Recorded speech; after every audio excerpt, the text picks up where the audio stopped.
Welcome to the afternoon series of sessions. So a wonderful morning. I definitely learned a lot. And today's afternoon discussions are going to continue along the same theme, although kind of approaching the idea of urbanism after data through a series of other lenses. In particular, our second panel is dealing with a series of practices that are using data either in through alternative means of data gathering. And through those practices, they're also questioning what data means, what it can do for communities, for other scales of urbanism that through discussions of big data, through corporate-driven kind of smart city initiatives, could potentially go missing or unheard and unseen. We have in this panel three presentations. Our first presentation is going to come from Sarah Williams, who is an associate professor of technology and urban planning at MIT, where she is also the director of the Civic Data Design Lab and the Leventhal Center for Advanced Urbanism. Williams' work combines her training in computation and design to create communication strategies that expose urban policy issues to broad audiences and create civic change. She calls the process data action, the name of her recent book published by MIT Press. Williams is also the co-founder and developer of Envelope City, a web-based software product that visualizes and allows users to modify zoning in New York City. Before going to MIT, Williams was co-director of the Spatial Information Design Lab at Columbia. And her design work has been widely exhibited, including work in the Guggenheim, the Museum of Modern Arts, Venice Biennale, and Cooper Hewitt Museum. Our second presentation is a joint presentation by our own Andrew Munshine and Mona Al-Khafif. Andrew Munshine is an associate professor of urban environmental planning at UVA and also the associate dean of research. He studies transportation systems and travel behavior, seeking to foster equitable, sustainable accessibility in cities and regions. Mona Al-Khafif is an associate professor, also at UVA.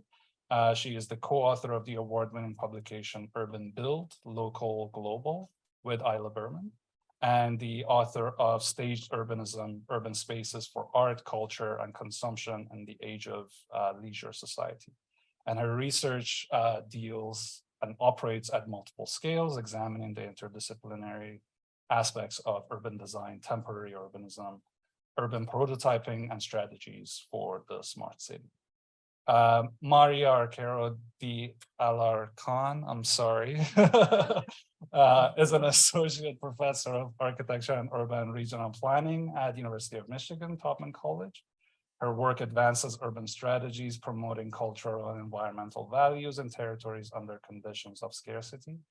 Maria leads MADE Studio, a research-based collaborative design practice that offers integrated expertise in architecture, landscape, and urbanism.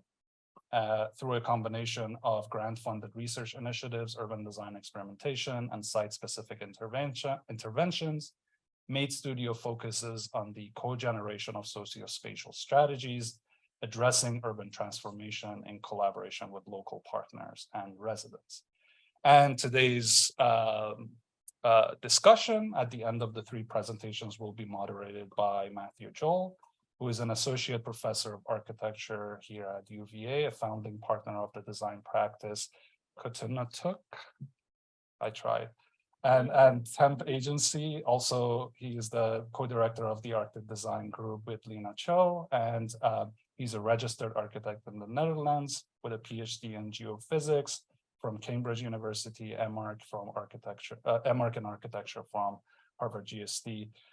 Joel's research explores the intersection of architecture and urban design with the processes that shape the natural environment. So another super exciting group of presentations, and hopefully that gives way to an equally wonderful moderated discussion afterwards. So without further ado, I would like to give the podium to Sarah Williams.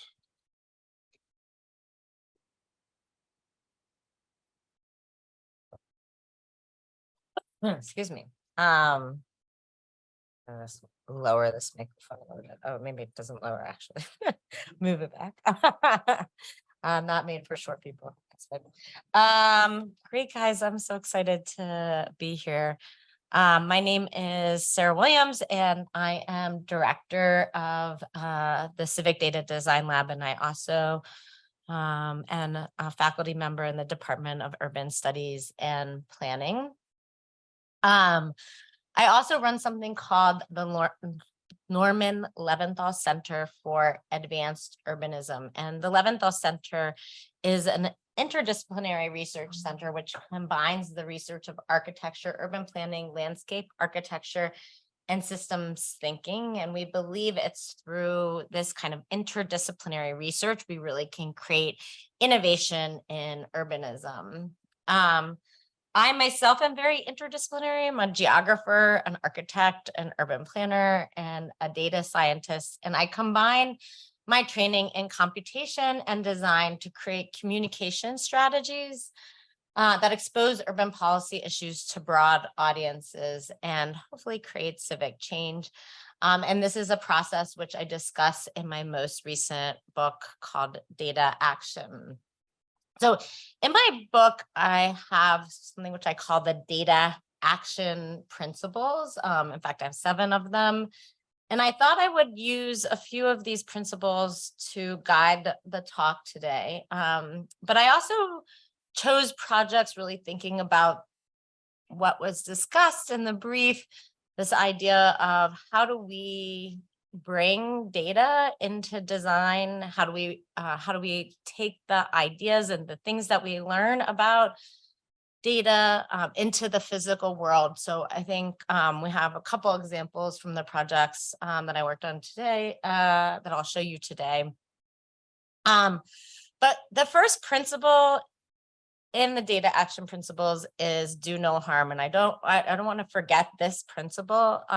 We must interrogate the reasons that we want to use data and determine the potential for our work to do more harm than good. And I'll just say that, in many of the projects that I've worked on or been asked to be worked on, there have been projects that I haven't worked on because I thought exposing the patterns or exposing the urban systems or the resulting analytics could have potential to do more harm than good. And I think it's always important not to just analyze data for data's sake, but rather to think about its potential outcomes. I also really believe that in order to work with data effectively, to create civic change, we really need to build teams to create narratives around data for action. And I think it's essential for communicating the results effectively. And what I mean by that is really building expert teams to ask the right questions, to be able to quantify the information, but also to have people on your teams that are critiquing your results and questioning the ethics behind your work. And it's through this kind of collaboration that we can build projects that not only impact the particular thing that we're interested in looking at, but go much further and impact a broader group of society. But sharing data, of course, is why we're all here. Sharing data is one of the many ways in which I communicate the needs for policy change. And I believe data visualizations are a really effective way to do that. So I'm going to talk about a project where I built a team. The team incorporated the World Food Program, the Migration Policy Institute, my research lab, the Inter-American Development Bank, and the Organization of American States. And we collected data from 5,000 Guatemalan, Honduran, and El Salvadorian migrants, actually households, about whether people migrated from that household and why they migrated. These interviews were taken in regions of the country that were experiencing high level of migration due to climate, violence, and economics. And together, our team produced a report, the kind that you would have traditionally made. But of course, this is quite frustrating. So, working with UN agency and working with Inter-American Development Bank, they had a standard of practice in which to visualize the analytics in our data results. And I felt like so many reports of migration just sit on a shelf. And in fact, in the development of this report, I looked at many, many other reports about similar topics. Oh, interesting. So for the November 2020 congressional hearing, when we were set to present the work, we asked the World Food Program to take a leap of faith and allow us to produce a website to use at the congressional hearing that would explore the data themselves and allow people at the congressional hearing to interact with the data. So this website that you see here was added to the Zoom link, and people could interact with it, but also was used to kind of present the results of our finding. The website contextualizes the work within the larger historical framework. It should come as no surprise to this group that the number of refugee and asylum seekers from the northern countries of Central America has soared in the past 5 years, and studies show that food security, violence, and climate variability are factors for why people flee. One of the biggest insights of the report was the sheer financial burden in which migrants take on. Our study found that in 2021, migrants spent $2.2 billion to migrate from the US. Not just migrants, these are migrants from Honduras, Guatemala, and El Salvador. Yet the US benefits with most of these migrants entering into the agriculture labor force. In fact, 73% of the US labor force is made up of migrants, yet they take on all of the risk of the passage. This 2.2 billion number is close to the same as the US Department of Homeland Security spends to apprehend Salvadorian, Guatemalan, and Honduras at the southwest border. And while migrants take on all the risk, only 57% make it to their destination. But both countries benefit. The US benefits from a cheap labor force, desperately needed, but the countries in which they come from benefit with the majority of money sent home to countries through remittances. And one of the things that our report found was that remittances were just sustaining life. So we often hear about remittances, building extra infrastructure, an extra room on your house. But in our analytics and our survey, we found that they were just putting food, shelter, and healthcare. And just an example, El Salvador, 25% of the GDP is coming through remittances. So it should come as no surprise that overall we found that financial insecurity motivates migrants, but many do not want to leave. And this tapestry of motivations from economics, family reunification, security, climate change, and quality of life show the motivations that migrants have at all economic levels. And previously it was thought that just the lowest income groups were migrating, but we can see through this data set that it's actually both middle class and upper class that are migrating. The work resulted in a recommendation to the US government to create more legal channels for Central American migrants. It's cheaper and safer for the migrants and it helps reduce the extreme risks that migrants take on to migrate. And that is exactly the recommendation that 33 senators made to the Department of Homeland Security just 2 months after our presentation, citing our study in their letter. Ultimately, in June of 2022, Biden announced a bill creating more legal pathways for migrants from Central American countries to reduce the risk and increase the benefits migrants have on society. It should be noted that since the presentation, we have interviewed people at the congressional hearing, both congressional staff members as well as 2 congressmen themselves, about the effects the data visualizations had. And one of the reasons that we heard from them is that they felt like having the data visualization available to them allowed them to intuit their own insights from the data. Now, whether that's true, obviously I'm presenting the data to them, but this ability to operate, interact with, and find meaning in the data on their own allowed it to be more accessible to them, and also allowed them to uptake the information better, right? So this idea of being able to interact with data rather than in a static report. So this is what I mean by taking data to action, building these expert teams, collecting data uniquely, quantifying the results in a unique way, ground truthing that, opening that data up and visualizing it and iterating on this process. So how do we iterate?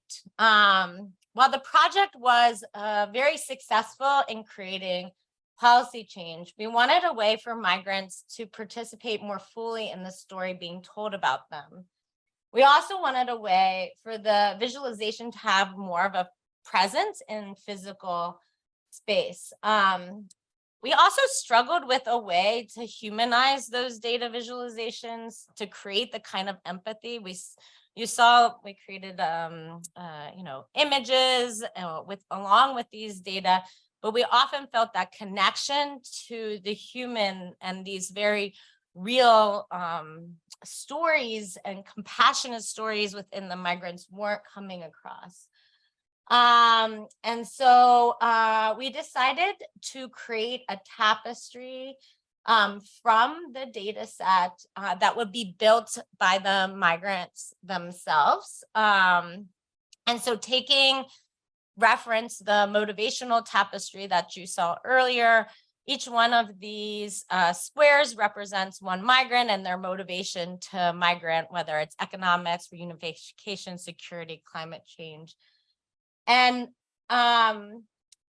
taking inspiration from money folding techniques used by Venezuelans when the Bolivarian became almost worthless, they started to weave bags with this data. And if you haven't seen this technique, this is very popular in Venezuela to kind of create bags, wallets out of folding money.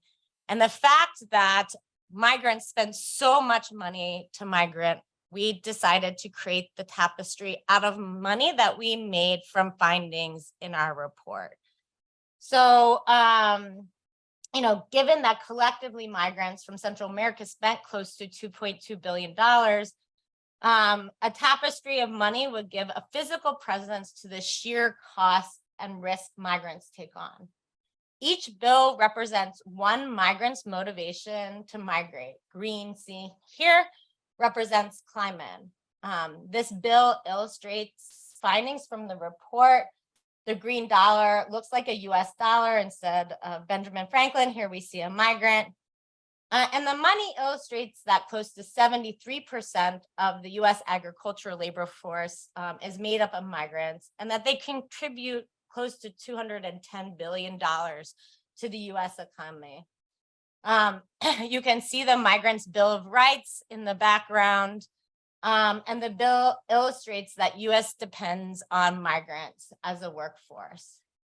The blue bill represents economic reasons in which migrants migrate. And these are everything from not being able to find a job to wanting a better salary. But the bill shows the debt in which they take on.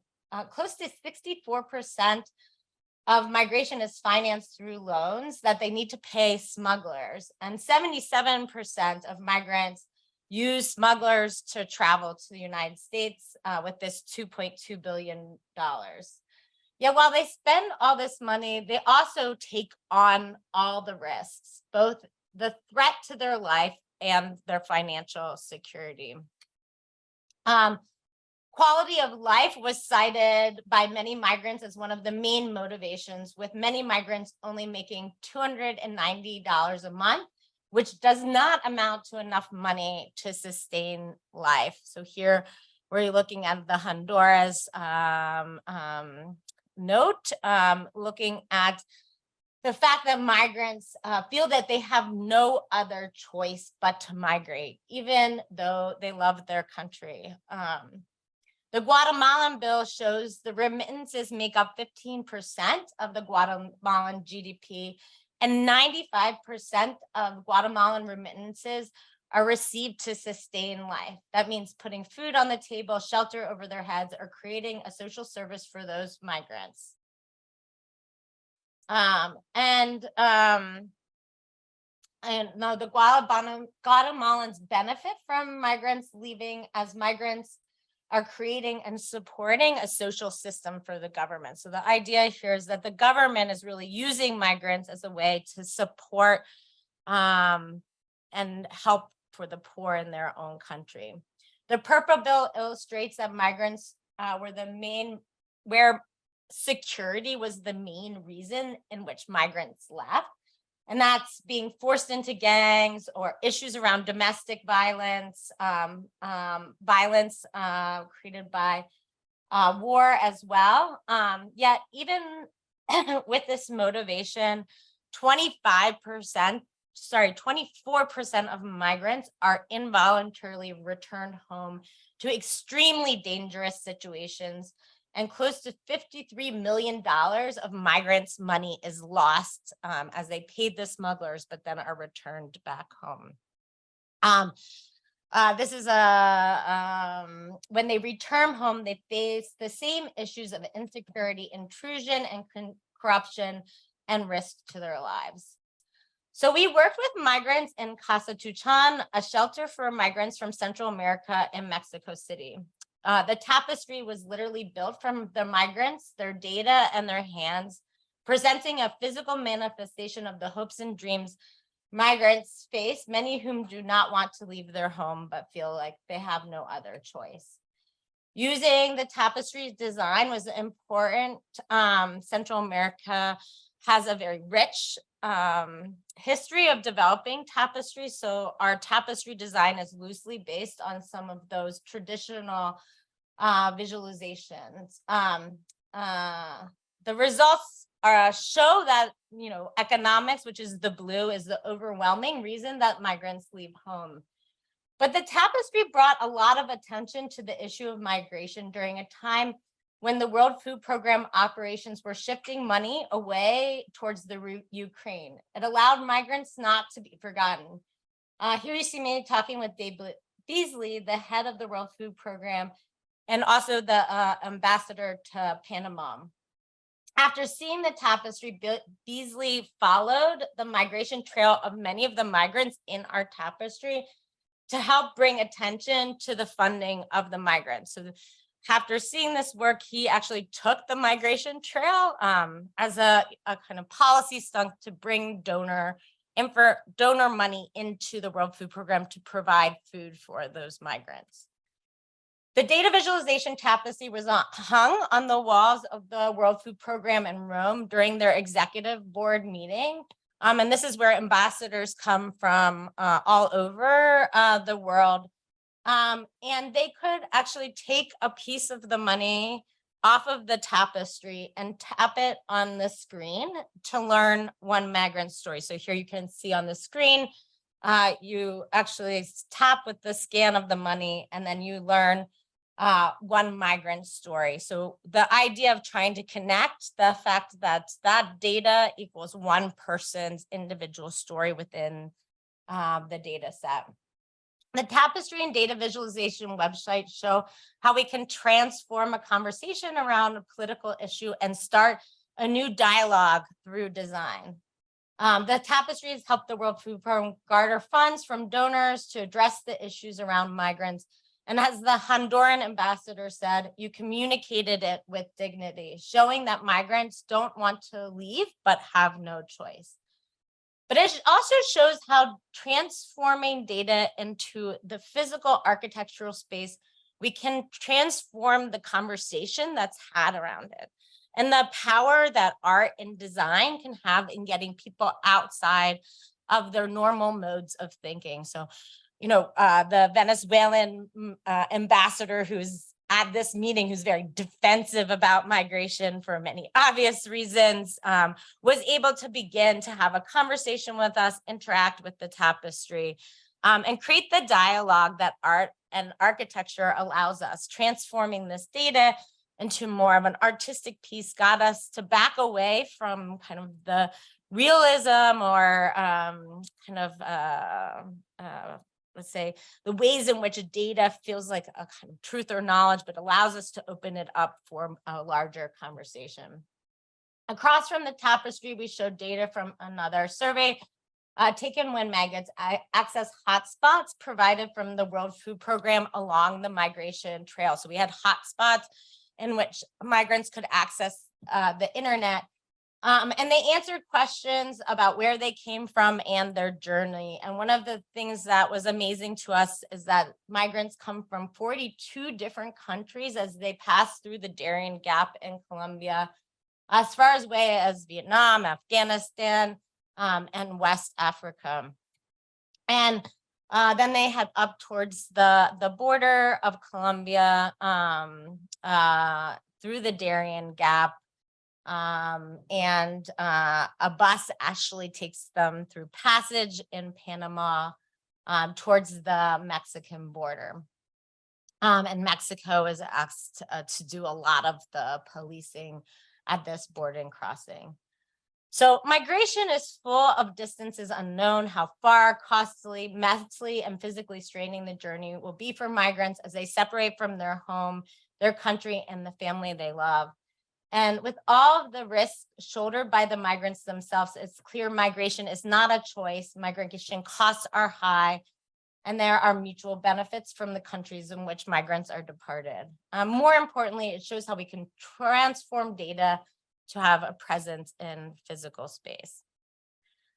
So one of the principles that I talk about in data action is also this need to change power dynamics. And building data helps us change the power dynamics inherent in controlling and using data, while also having numerous side benefits, such as teaching data literacy. So, now more private companies are have exponential amounts of data, which gives them the same power once held solely by governments. Can we translate that data into something that can be used for a public good? And so in another project, we worked in Nairobi, Kenya, and we took aggregated data from telecom and social media sites to understand how strong internet connection was across Nairobi.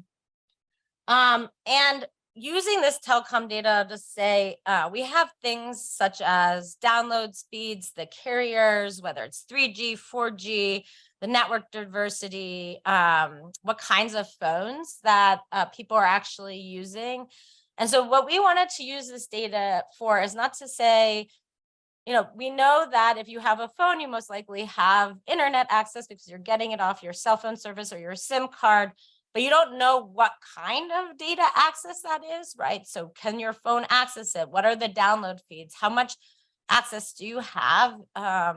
What is the quality of the access? So what we were doing when we were using this data is to understand the landscape of internet, both Wi-Fi, but more importantly, the data internet, which is what most people use in Nairobi. They use data, even at home, they hotspot their phones more often than having kind of a wired infrastructure.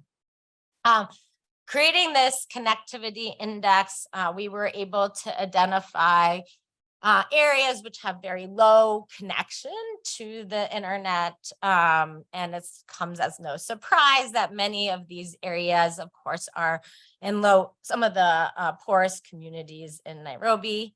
And then because we had this data across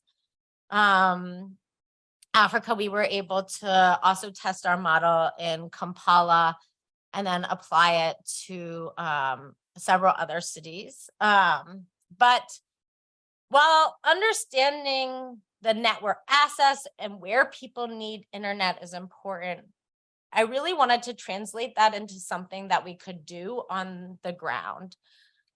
So we worked with a group called Concui Design Initiative, which is a group based in Kibera and focuses on co-design of public spaces. They have developed 12 public spaces in Kibera. If you're not familiar with Kibera, it's one of the biggest informal settlements in Kenya, and some people would say in Africa. And Concui Design Initiatives have worked to create public space access points. And we work with them to co-design a wireless network that would be community owned and a data collection tool that would be community built. Internet connection. So we had gotten this grant actually right before COVID, and internet connection. So we already had the grant before to do this project, but it started simultaneously to COVID, which made the access to the internet even more important. So starting out this grant, we worked with the community and had several workshops where we talked about what is an internet hotspot, how is internet used, what is data, why would we collect data, how much you use it. And then after the workshop, we asked community members to develop an RFP for having Wi-Fi on their site. So each community business owner kind of manages each one of these public space networks. So part of it was giving them an education about what does it mean to have a wireless network? What does it mean to collect data? And then they had to come up with a business proposal for how they would use it on the site itself. Through that RFP process, we selected 4 different sites within the KSPN network. Vuma, which was it's a community center and bathrooms. ABC, which is a laundry, playground, and open space. Anwa, which is a local school, and Sun Center, which has a number of different community centers, as well as a public space that's protected from the river.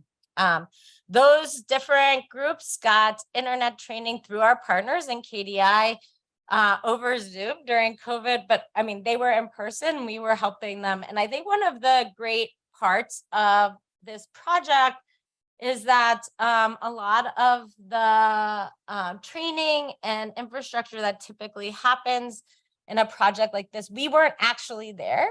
And that knowledge had to be disseminated onto the groups that we were working with to really translate how to build and develop this network. We created guides and glossaries and created a distribution point from a local backhaul connection and set up a system for each one of the community centers to have access, including the development of solar panels. Here you can see our partners building the wireless hotspot during COVID, creating an essential resource for the community as they were still not in school at the time of the development. But as I mentioned, we also wanted this project to create a way to access community data. So each hotspot We worked with the community to decide what data they wanted to collect. So on the one hand, the CBOs were interested in collecting data on air quality at the hotspots. And then at the access points, we decided to create an information collection tool that would be important to the community. So collecting data about the community that they could then use as evidence to give back to the government to support their own needs. So just to give you an idea of how it works, in order to get free access to these wireless hotspots, this wireless network that we created, you answered a few questions. And those questions could be about anything, but in our pilot project, we asked questions about a road development that was being built. So these questions would say, how is that road development affecting you? What are the needs that you have for that? And then through that data collection, we also created a local network to access information about air quality, weather, health, and education. So you could go to that local network and find out information around COVID as well. So the first pilot project, as I mentioned, during the launch of the tool, they started to construct a road that went right through Canberra, obviously affecting a lot of the housing. And we used the survey tool as people got onto the hotspot to create evidence for the needs of these people that homes were already destroyed. And then to help make sure that the government would come and support those that might be affected in the future. And we were able to actually, through the evidence created in the tool, get government action into the neighborhood. We also had air quality sensors on each hub, and they're part of a global network of sensors. So you can see here, Africa is very underrepresented in this data about air quality. And so by adding these sensors, we were literally adding Nairobi onto the map. So the value is not just infrastructure development, but it's also the social development that we created through this project, and taking the idea of this very colonialistic data set coming from Google and Facebook and translating it into something that can be community owned and community built. And I just say, these are some of our key partners on Living Data Hub. I just want to check time because my time on the PowerPoint, 5, okay, great. Just because it has a 1 hour and I'm like, I think that's not correct. Something went awry when my report exploded earlier. So I'm just going to talk about one other project where I think it's really important to expose hidden systems. And this is something else that I talk about in the report. And so finding unique ways to quantify model data can expose messages previously hidden from the public eye.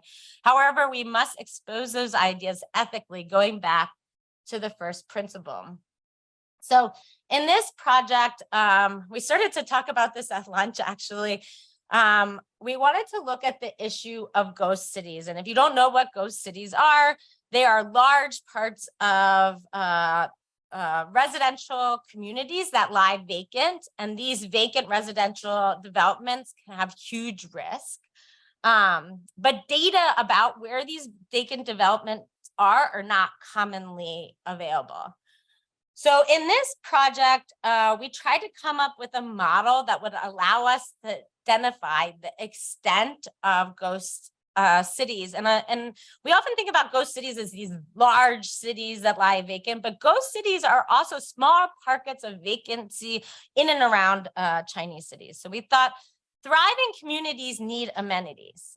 You need a place to go eat, you need to go to the grocery store, you need access to schools for your children. So we scraped data from Dianping, which is the Chinese version of Yelp, to get these amenities. And then we scraped data from by doing a map to locate residential development. And then we created a 300 by 300 meter cell covering residential locations. And then from those residential points, residential cells, we measured how far amenities were from that cell. And we took into account whether or not someone actually would go to that location by looking at the reviews in the cell itself. So if we had 0 reviews, we would say maybe that's not some place that people actually operate. We applied that score to Hansen's gravitational model that measures urban accessibility. And we use this model because it takes into account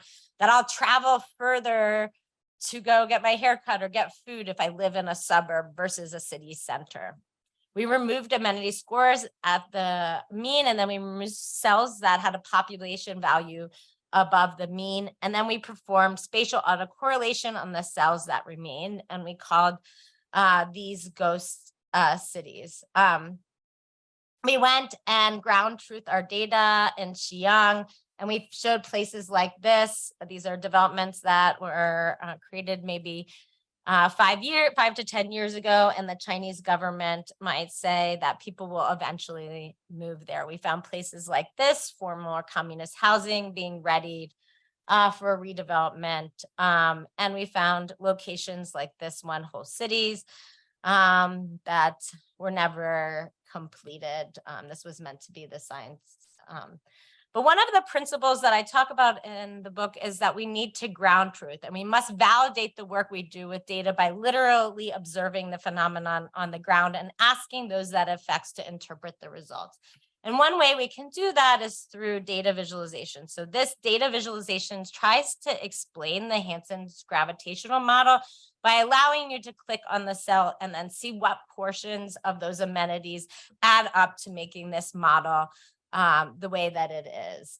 So here we can see that the fact that there aren't malls, schools, or medical locations is most likely why this might be becoming a ghost city. And we use these data visualizations to talk to Chinese planners who talked about how these vacant developments are controversial to local politics because these planners know that they're not viable, but that decision comes from the government, coming back to our market ideals earlier. So this decision comes from the market, not from the demand of the community itself. The visualizations allowed people to be a lot more candid with us about the results. And here, this developer told us the burst of the real estate bubble will carry irreversible impacts on residents who buy houses with mortgages. What he was telling us is that since the government and the bank, back to our market, government and bank are the same, the bank, the government wants you to pay back your loan. So they'll open up another piece of land. They'll give you a loan for that piece of land so you can pay back your previous loan. And he said that was happening. And that's very much what happened with the Evergrande real estate developers that we heard in the news just a few years back. And that this addressing oversupply is looming ahead. Ultimately, we created what I would call a foreclosure risk map for China should the market fail. And then one of the things that we wanted to do is communicate that to broader groups of people. We developed this exhibition where you could click on the visualization and then see the drone footage we took. Finally, I ask everybody to create your own ethical standards and remember that data are people and we must do them no harm. We must seek to develop our own ethical standards and call others to do the same. And while Google realized they needed that kind of internal critique and have an ethicist within their organization, the Taste of Gebrew shows that this kind of internal critique was hard to take on and process, right? So while we need to have that ethical critique, we need to remember to act on it, where Google was unable to do that. Also, Facebook's whistleblower exposed that Facebook was also doing their own internal review, knowing the ethical issues of their software and their effects on children, again, not being able to take on that. So taking on your ethical critique is also part of data to action. Thank you very much. good afternoon, everyone. Exciting work, Sarah. The afternoon becomes more and more intimidating, I have to say, standing here and presenting the work.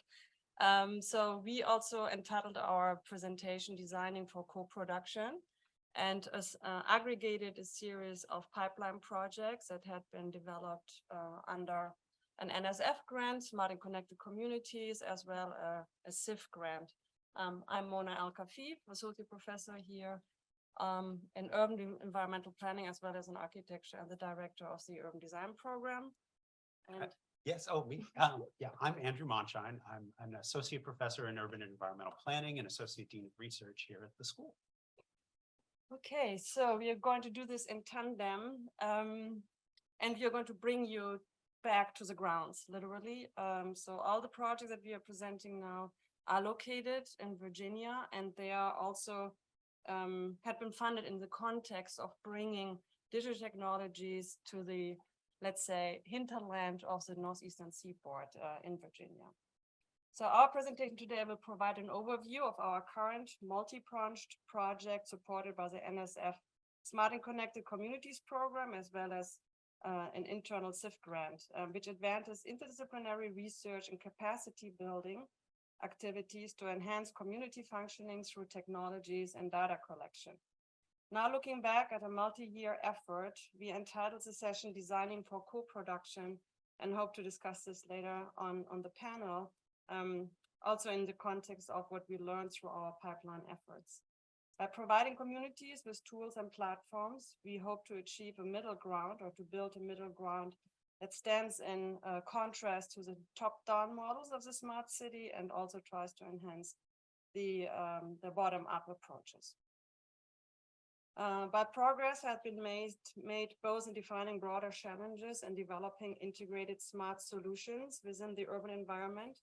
The most significant efforts today have been within the large cities and urban centers. To date, issues faced by small-scale, remote, and rural communities, specifically in America, haven't been adequately addressed, which is the focus of our effort here, where the barriers of access to information, data, resources, and services, as well also as high-speed internet, are much higher.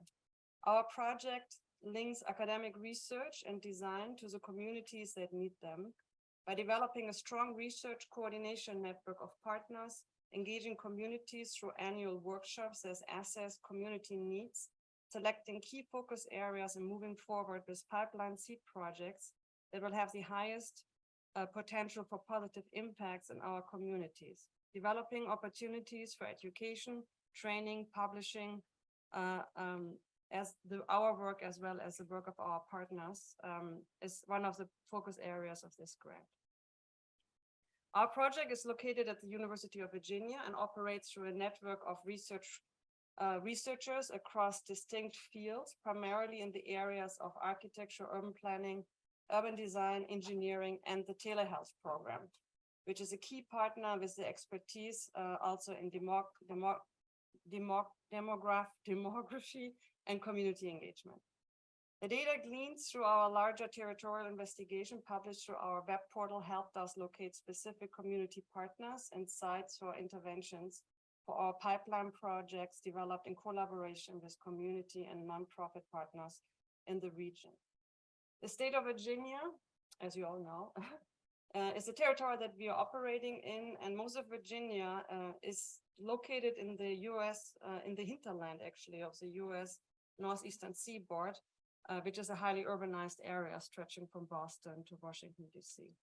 At the scale of the state, we are collecting demographic, environmental, and infrastructural data in order to evaluate larger patterns and assess broader needs within the rural and semi-urban areas of the state. These maps show how population changed over the last 60 years beyond Northern Virginia's urban areas close to DC and its historic centers in Richmond, Virginia's highly touristed coastal areas, and cultural centers like Roanoke and Charlottesville.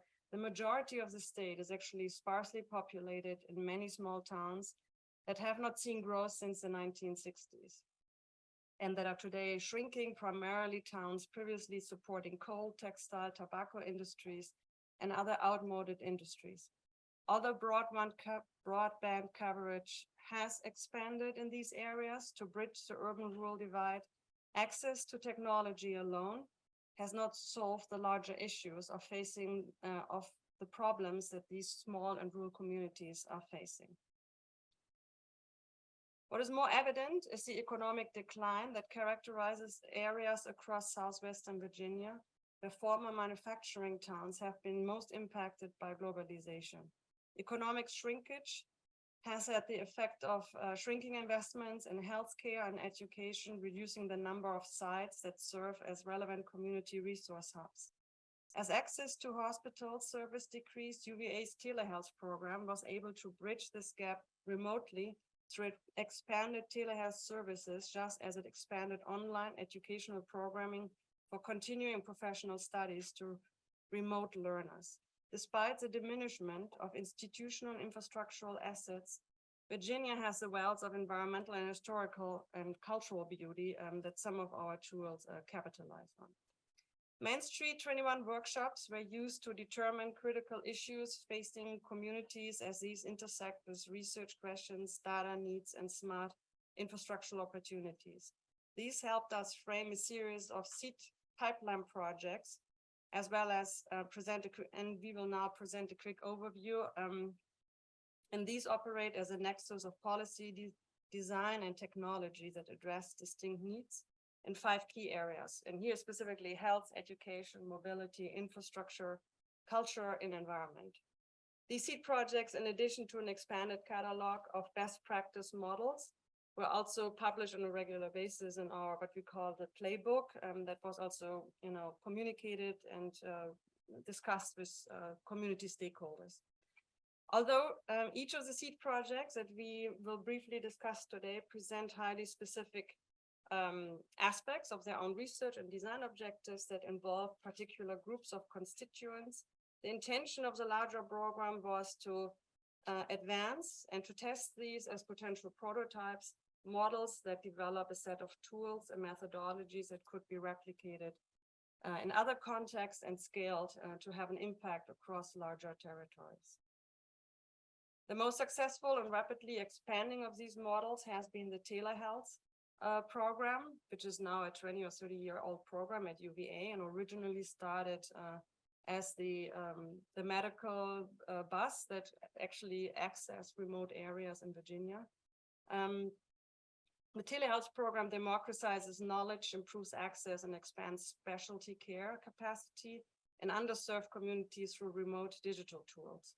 The Main Street 21 program was also used to expand telehealth's current services, such as enhancing remote diabetes care through cloud-based glucose meters, outpatient insulin delivery, as well as meal replacements.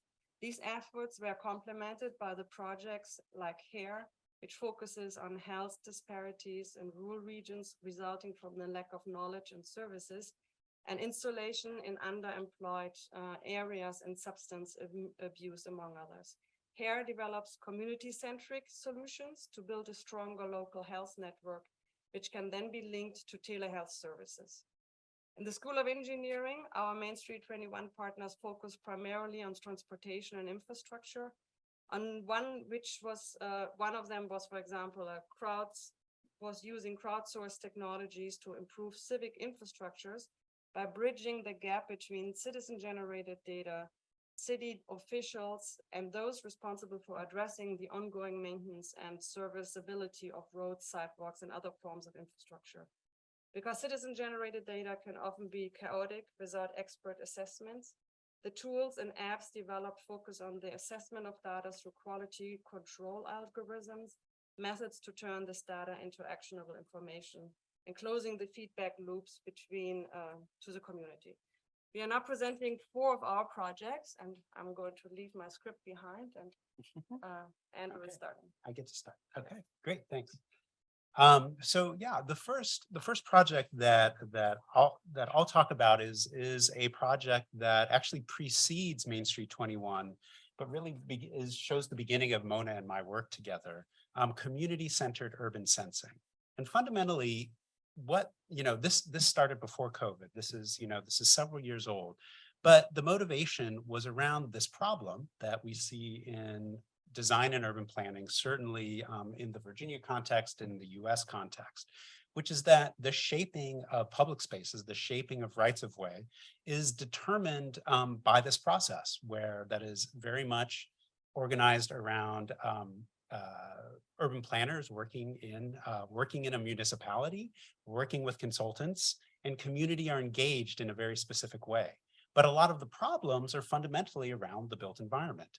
And so working with people in this city, in the city of Charlottesville, we were presented with the problem that in order to address lighting, which is a significant issue in the city, there's underinvestment in many communities. There's different perceptions of the value of lighting, from dark skies advocates all the way to people who see significant security issues.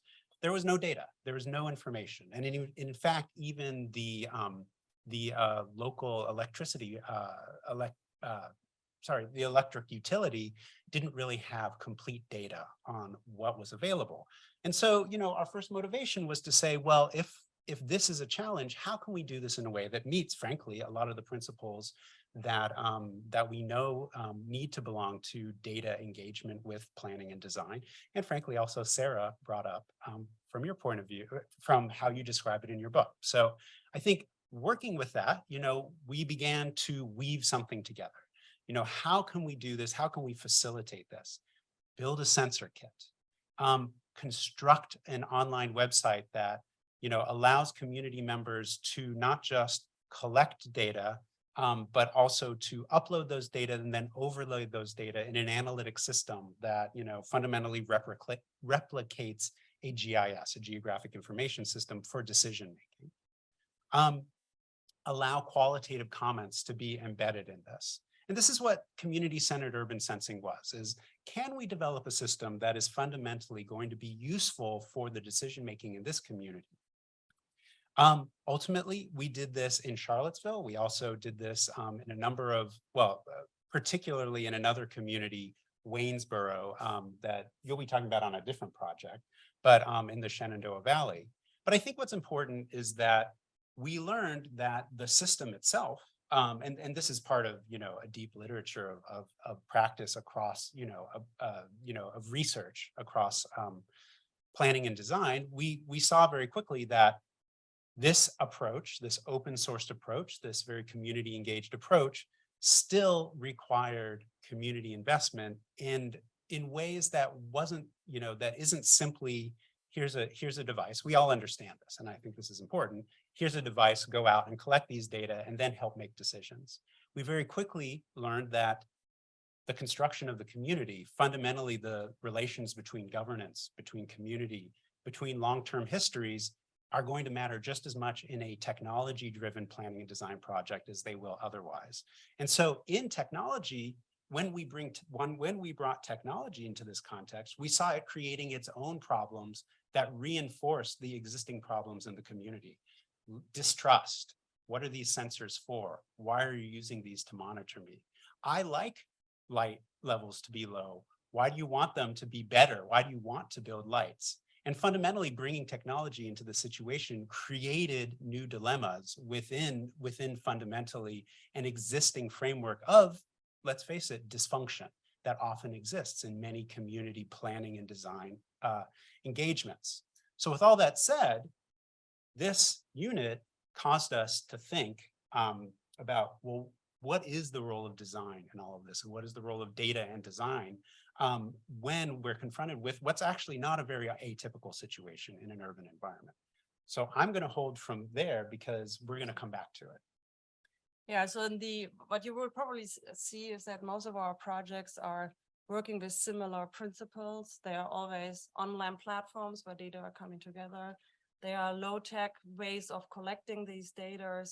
They are instructables. They are community workshops. So it's something that we probably learned over the last years. Another project that we worked on was originally initiated by the telehealth program through another grant, where they worked in Martinsville, which is south in Virginia. It's a border. You can see this here on the map, very far away. And they were working with middle school districts and were figuring out how to improve health among the kids. And the principal, the PI, Cassie Wibberly, she approached me and said, Mona, we have some funds all left over, which is always nice. Do you have any creative way of actually encouraging kids to be outside, so that they are, that there is a motivation to be outside and to play, because they were also dealing with obesity issues, etc., etc. And she had this example project, Beat the Block, that was in Britain, was very successful. That people were running around and racing each other with carts at tax stations. And I said, well, that's interesting, but let's maybe try to combine this with other issues that Martinsville has, which is a loss of identity. Martinsville is a place where in the 60s was a golden age, and in the 1930s, manufacturing industry moved away. And since then, the city is basically declining. The last generation of people who still know how great the city was are now grandfathers and grandmothers. And so we said, okay, let's have a look at a potential, let's look at an app that is not depending on tax stations. The app is serving as an infrastructure to bring multiple concerns together or challenges. One is the health concern, having kids out, and other players. At the end of the day, we spread it across the city because everyone was quite excited. Let's design this as a game where we, on the one hand side, through points of interest, can learn about the place, or the players can learn about the place, but they also have a voice in it and can contribute to the data collection, because all kinds of concerns, places they like, they don't like, are able to be deposited as points.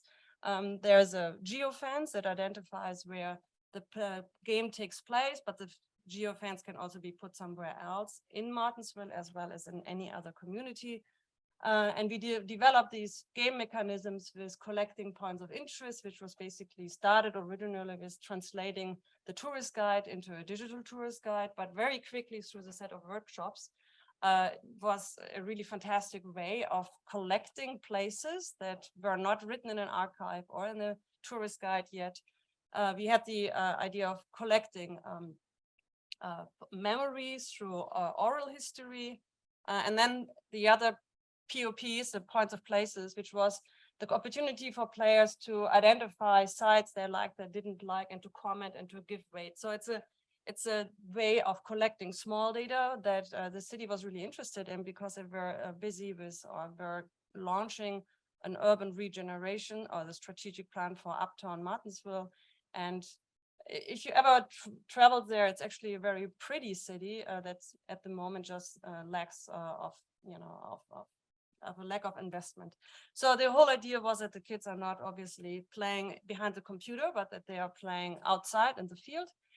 We then, after the first prototypes were developed, we engaged with the development of the app, and this was also done through feedback from community meetings, etc.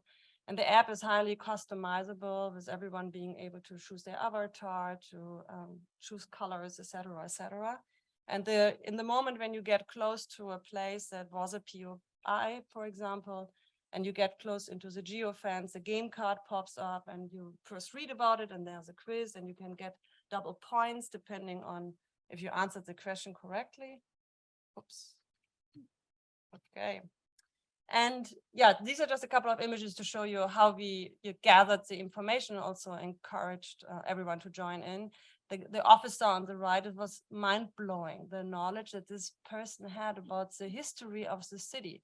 We were literally just sitting there and taking notes, and the concerns of mothers who then didn't want that their kids go into people's house and collect oral history. So all of this was basically shaped through the community engagement. And we then also worked with the planning department and thought about a way of how collected small data can benefit the city. And the city department consists out of two people, basically. There was somebody who did GIS mapping, and then there was a planning director, and then they were primarily working together with the tourist department. We then also really developed something that we called having an opportunity in the back end to allow for new chapters to be written, where we said, well, we actually only wrote the first chapter of Via Martinsville, but we need to facilitate a mechanism where local institutions like the Piedmont Gallery, the Virginia History of Natural History, the Boys and Girls Club, etc., can get into the back end and open an event and write their own chapter through game cards, through scavenger hunts. So there were a couple of game mechanisms that we integrated. With this, we basically created this digital world that is only accessible when you're in Martinsville, actually. So you have to be on site. There were multiple test trials that we did. All of this also during COVID, so it made it a little bit difficult. And then obviously it was the back end was always designed as an open back end, super easy to customize and to fill with content.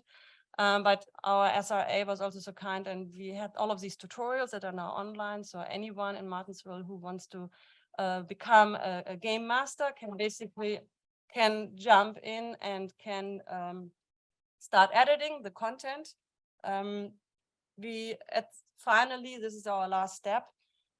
We work together with a new college institute, which is a college in Martinsville that has data analytics and data science classes. And there's also Ken Russell, who does game design. And they basically took over the game now. And the whole idea of the project was really to focus on placemaking strategies, where the game as an infrastructure, but also as an idea and as a way of engaging everyone with each other, actually functioned very well, specifically for the History Museum, who have already scavenger hunters. And they say, well, that's fantastic to nest this into the We Are Martinsville game. And they are basically working with this now. The last step that we are doing is the whole app will be open source to allow for replication, but also to allow for further development. Our grant now ran out, and everyone who wants to work with it can basically download the code and continue working. Andrew mentioned Waynesboro, working together with Alexander Dunkel from the TU Dresden. We also try to find a way with the planning department in Waynesboro to counter the small data idea. Waynesboro is a city that is on the other side of the Blue Ridge, where the DuPont plant was located, that had a really golden age in the 40s and 60s. And they are, again, like Martinsville, suffering from a lack of identity. And the perception of the own place was something that was really concern that the planning director, Luc Jourdet, really mentioned to us in our workshops. He said, there is a misunderstanding of how great the city actually is. And we were then just looking at big data to see, what are actually others or visitors, I mean, Flickr and Instagram, etc. What are others thinking about the place? And we started mapping out these data, and Alexander's research, and as well as his PhD, was really working on the different mechanisms, how to analyze these data.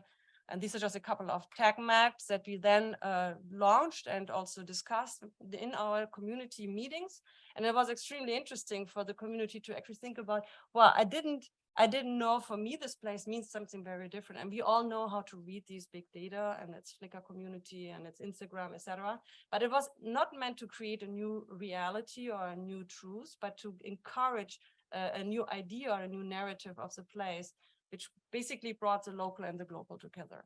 So they also worked on a dashboard, and the dashboard can be connected now to the planning department's website, so that these data can fly in, and there are a series of analytical maps that, like heat maps instead of the word tag maps.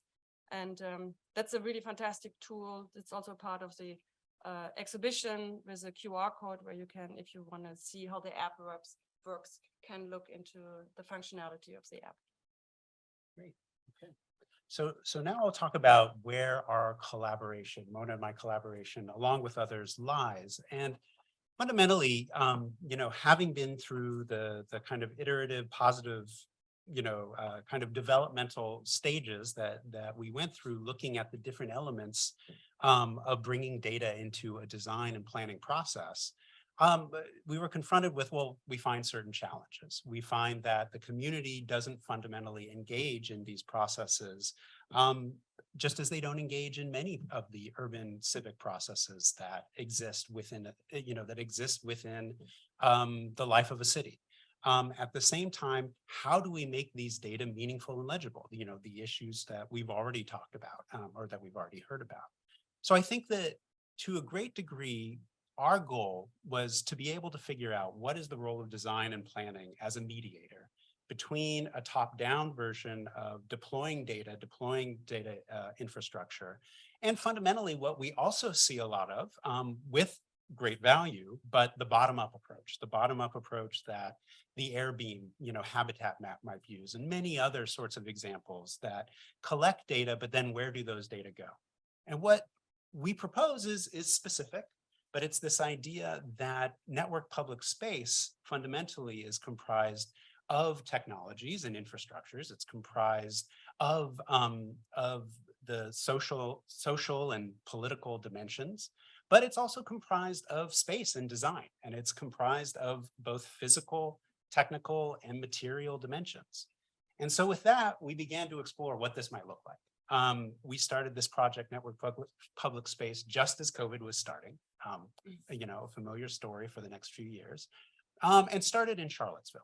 Started to work with community members that we had already gotten to know, building networks in Charlottesville, and fundamentally looking at this idea of how community needs, community engagement are associated with places and fundamental data needs. What are those things? Here we are going on Jane Jacobs walks during kind of the peak of COVID, trying to, kind of elicit what are the dimensions of place that actually would have a relationship to needed data. We looked at this, we kind of created a test bed in one neighborhood called Belmont, but in the interest of time, what I really want to do is kind of focus on where this has all evolved. So what I'll say is that fundamental to what we've been working on and what we've now deployed is this idea that, again, we have sensors. But at the same time, we have a social and physical manifestation of data in public space. And so this is one of the early iterations of what we call ostenda illuminata, simply to give it a term, but the idea of illuminating data through the architecture and the furniture of public space. So this was, again, during COVID, so this was an indoor version of this, but I want to get to where it manifests in public space. So we looked at these impacts, and fundamentally, what we started to learn was working with a community in Richmond that environmental emissions, pollution, both particulate matter and others, noise, heat, all of those things, are fundamental issues that actually I won't go into detail about, because I think we all know the significance of those issues for urban areas. And in Virginia, that is just the same. And so we came to Richmond, Virginia, particularly to a neighborhood called Shockoe Bottom. And Shockoe Bottom is a very distinctive neighborhood. It is the site of markets of enslaved people back from the 1600s. It is the site of rail. It is the site of the main train station in Richmond. It is also the site of urban renewal and the construction of I-95 over the top of an African burial ground, all in the 1960s. And all of these things happen in a place that has a lot of meaning, but a lot of that meaning is fundamentally hidden. And so our engagement began with conversations with community members, both on the governmental side as well as on the community side, about what do we know about this place and what do we need to know in order to be able to affect change. And so what we proceeded to do was work with community members and engage in a series of installations that are actually continuing, to measure environmental data in this Shockoe area, particularly in the African burial ground and in the environments around that. The city and the community, and there's not enough time to go into detail, are working towards a plan of how to transform this space with a fundamental idea that there's hidden history. And that history fundamentally leads to environmental injustice. And so these data don't exist as a single standalone sort of representation of information, but they are contextualized within a historic fabric.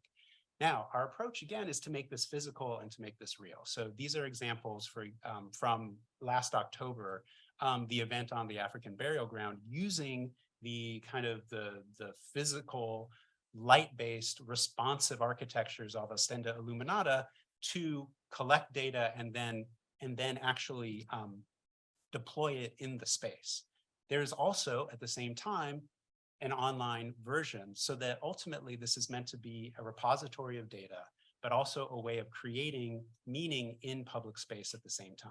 And of course, we're exploring this. This is our first, this is one approach to doing that. There are of course many, but fundamentally the idea is to be able to overlay data and the knowledge that data creates on top of a much thicker set of information.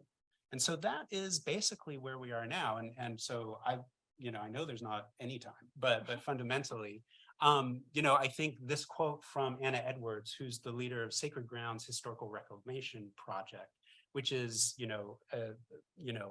has been engaged in this place for 20 years plus, kind of characterizes what we hope data can do in places like this. She says, network public space are sensors designed to pick up the particles and pollutants in the air around us, in particular the pollution that comes from I-95 and the train tracks. The idea of this project is that it democratizes the access to this information and data.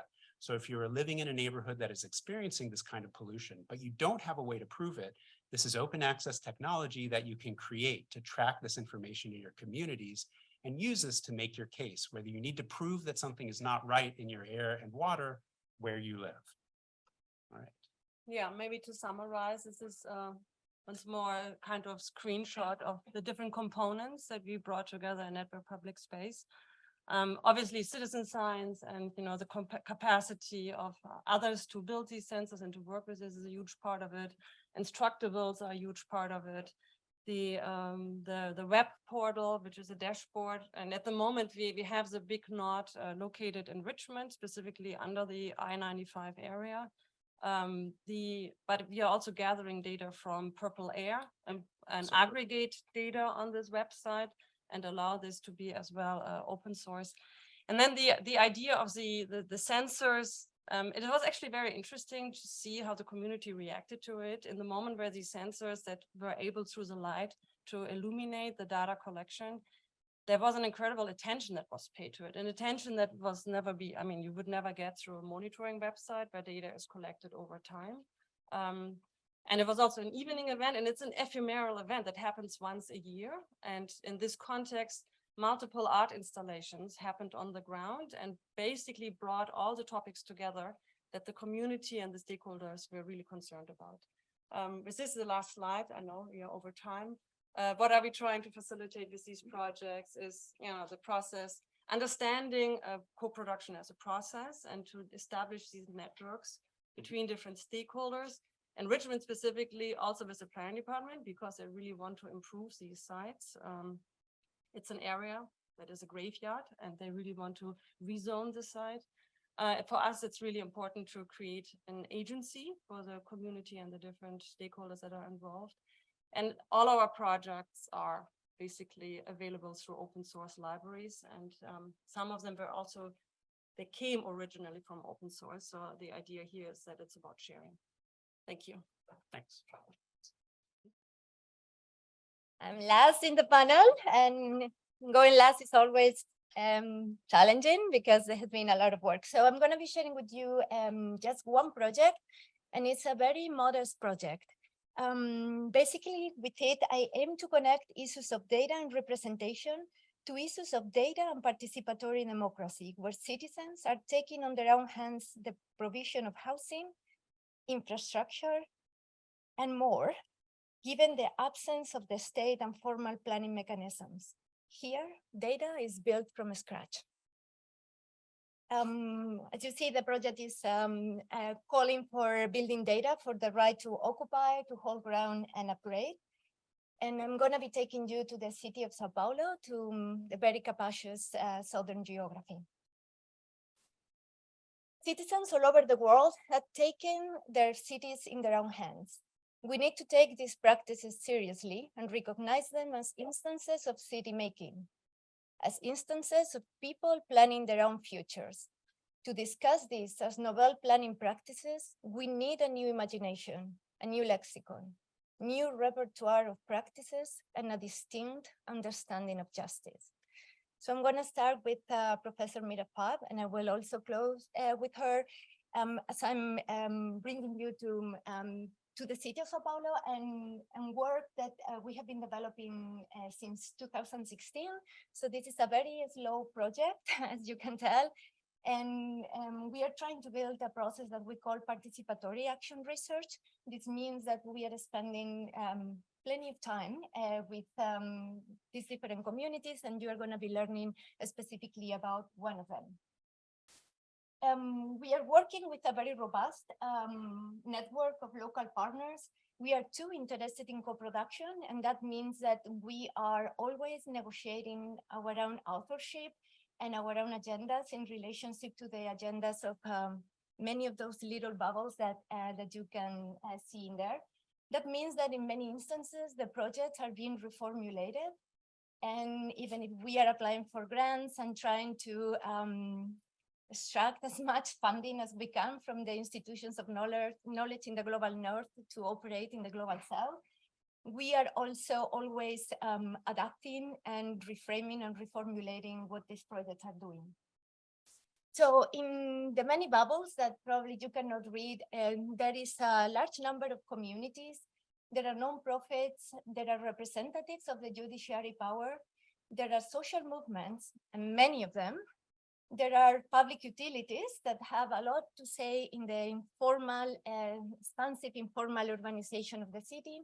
And there are also many different universities that are operating through many different structures. In many cases, there are labs, and there are labs committed to what in Brazil they call extensão. This is the way in which public institutions are committing to engage with society at large to advance projects that have a societal interest. And here we are, one of the universities that obviously we are not grounded in Sao Paulo, but we are operating in this large network. So I would like you to understand that the work that I'm going to be sharing with you today is actually work that has been co-produced and has different levels of responsibility. And I will try to be as clear as possible, pointing out to moments in which this situation is relevant for the project. So the work, because I'm talking about the how, and I'm going to be little by little telling you more about the project. We are examining socio-spatial and environmental transformations in the urbanization of the cities of Paulo's southern periphery. We are paying attention to a particular typology of informal settlement, what we call young land occupations, and the opportunities for knowledge exchange and coalition building, supporting the processes of self-urbanization and the struggle for land regularization. We see the role of the designer, scholar, educator in this work as one to join forces in the struggle for spatial justice. As I was telling you, this is part of a multi-year participatory action research, and in the work, we are bringing a spatial justice lens to the arsenal of tools and strategies available for activist educators. Learning from the Freirean legacy, we call for the US Academy to adopt an anti-colonial stance, learning from and providing support for informal dwellers' everyday urbanisms, while joining social movements and struggles for social transformation. This project operates through 3 tactical actions aimed to activate through capacity building, articulate through knowledge exchange between younger and consolidated informal communities, and advocate through proper funding and policy reform for the right to occupy, hold ground, and upgrade. And I hope to prove how data is a critical component in this process. Today, I'm going to be mainly focusing on the work that we have been developing with one of the communities that you saw in the diagram, Ocupação Anchieta, and collaborating with the leadership of Via Viru, Trabalhos Comunitários Ambientais. This is a nonprofit, an architecture and urbanism nonprofit, working in the city and working in the territories of the periphery, both in the south and in the east. And then the site that you are going to be knowing about is Anchieta. It's a young land occupation that was established in 2013. Although I'm presenting today, all the work that you're going to see has been developed in really, really close collaboration with my colleague, Ana Paula Pimentel-Walker, and I want to recognize her here. And we have been engaged with this particular neighborhood since 2016, and we have done so in many different ways, involving both teaching, research, and service. Let me situate the condition a little bit more broadly. So after I situate the characteristics of peripheral urbanization in Sao Paulo, I'm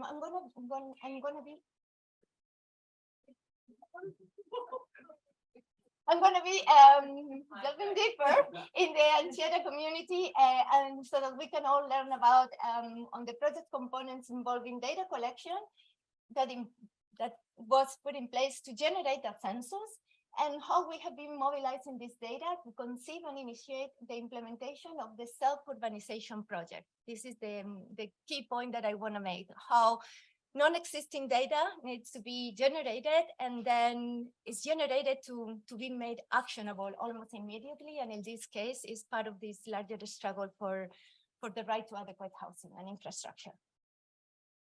So in the Brazilian city of Sao Paulo, as in many countries in the global south, the concentration of capital, the uneven income distribution, and the historical processes of land speculation have resulted in the lack of affordable housing options in well-equipped and centrally located neighborhoods. The resulting unequal development patterns are pushing the urban poor to inhabit newly established land occupations and irregular subdivisions far from central city areas. These communities suffer from socio-political invisibility and precarious political representation. Through the participatory action research, we investigate the conflicts between housing and environmental rights in informal precarious settlements like these. In these official maps that you can see in the screen, you can note that the southern periphery is an urban frontier with less infrastructure and the larger environmental protection areas. The entire region has been developing mainly through urban processes of self-construction, with the public administration generally absent in the process. The production of urban land through the occupation of environmental protected areas in the city's periphery is one of these dire manifestations of the housing crisis in Latin America. With housing recognized as a fundamental social right in the Constitution, dwellers of popular settlements have evolved and used the law to secure tenure and urban infrastructure. Occupying land and holding ground transforms the land occupier's personal and positional identities, in raising awareness of one's position in the social relations of power. The role of the researcher, as an outsider, is to join forces, expanding the network of solidarity for social and housing justice. The illustrations that you see here are part of the inventories that we have been developing over time. Since we landed in the community in 2016, we have seen the housing transforming quite rapidly from some of the initial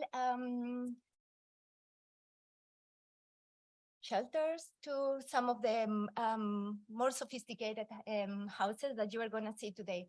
Just want to be clear, this particular neighborhood that we are working on is still in conditions of informality and is actually threatened by eviction, and I'll tell you a little bit more in a little bit. So just want to be clear, all the work is happening outside of formal frameworks because there are conditions of illegality and irregularity that prevent any kind of public funding going directly on site.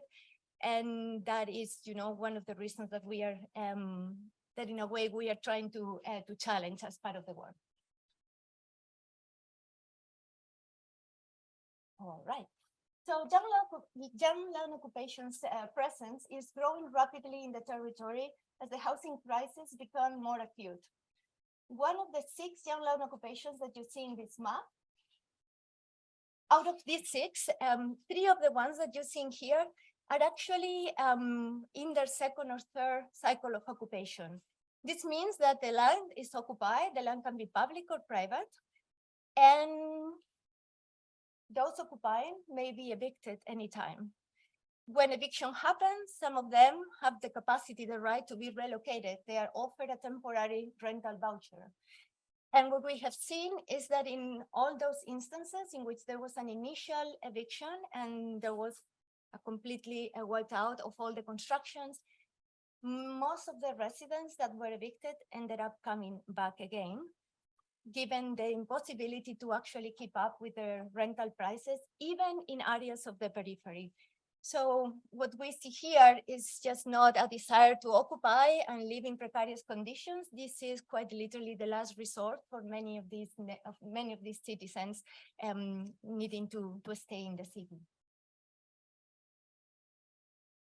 So what is a young land occupation? I keep talking about this particular typology. Land occupations are one of the many types of informal and precarious settlements, and this one is characterized by deep poverty and social vulnerability, where eviction threats are common. They can be situated on public and private land, as I was saying, and land occupiers are the ones initiating the incremental self-construction of subsequent upgrades of their modest homes with precarious and unauthorized connections to basic infrastructure. Families living in young land occupations don't benefit from slum upgrading programs in the early years, and they are not visible enough to gain attention or resources from planners and, in general, scholars.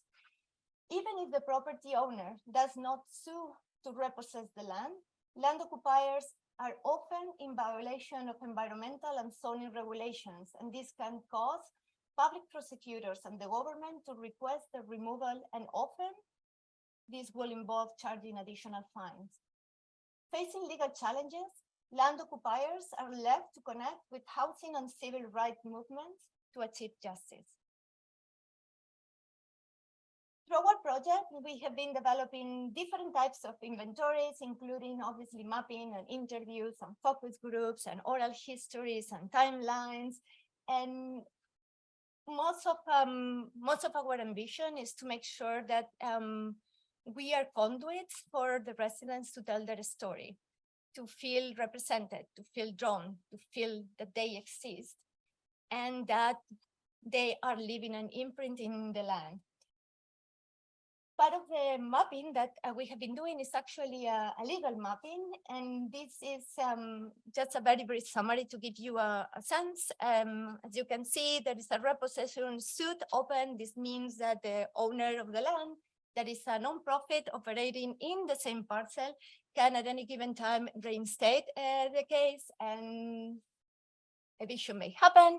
And I also want you to see in between the moment in which the case got to the courts in 2013, note how long it took for the occupants to actually be legally represented. It was 3 years. 3 years for citizens to actually achieve legal representation. And it was happening in the hands of some of the social movements, connecting them with the public defensor office. So this also gives you a sense of larger issues around representation, and why I was claiming at the beginning that I'm interested in discussing this project as an attempt to engage with participatory democracy beyond representation. There is simply not enough representation for these citizens in the process. So that's why they activate and they take things on their own hands. Our research demonstrates that while young land occupations are the most vulnerable in the fight for acquiring tenure security, precarious and consolidated settlements are also dealing with similar issues to maintain their hold in the face of ever-expanding urban redevelopment projects and real estate pressure. Tenure insecurity can also affect communities that have been formally recognized under official land regularization programs. So this is a larger systemic issue, but here you continue to see some of the images that show you how pretty much citizens are city makers in this case. Now I'm going to tell you a little bit about the project of self-urbanization that is taking place in between Pia Viru, this nonprofit with the support of local some of the housing movements, and then the wide range of institutions. Our institution, one of them, just one of them. And what you are going to see here is how from the very beginning, the project is presenting these 4 different aspects, and we are claiming that they cannot be clustered. On one side, the urbanization of the land needs to happen. This means bringing infrastructure, and bringing infrastructure that is supplied in formal means. Land regularization cannot be negotiated. The main goal is to actually achieve tenure security. In many instances, this is going to happen through incremental upgrading of some of the structures that exist. And coming from the landowner is the mandate of development, some way of commercializing the land. So what we're seeing here is that the landowner is not willing to give up the land. He also wants to make some gains out of this process. So as part of the way in which the project started to develop, all these 4 issues were in a way presented as issues that will need to happen together. No one of them would be able to be negotiated or happen first or happen second. And you're going to see a little bit what are some of the pressures that has brought. All right. So the first thing that took place was the census. Just for you to understand, there is no drawing, no mapping, no information about this community in any of the official ledgers and databases that the city has. So one of the first processes here was to put in place a census to understand who lives here, where people are actually coming from, and then have a better understanding of their socioeconomic status. I'm going to share very, very quickly some of these instances so that you can better understand who these land occupants are. As you can see, first residents are coming from many different places, even other states in the case of Brazil. But most of them are actually already located in the south periphery of the city. So what we see is that these land occupations are actually produced out of internal movements in the city. Residents that are already living in the periphery, paying relatively affordable rentals, but they cannot afford those rentals. And they are the first ones to learn, the first one to know, and the first one to occupy. Then you may want to know that we are talking about a community that has 900 households and 2,713 residents.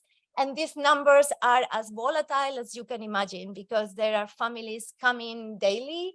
And this is, part of one of the most important challenges when a project is trying to secure housing for all the residents currently occupying the land. You can also get a sense of some of the features, an average size of 50 square meters for, again, this is the average size.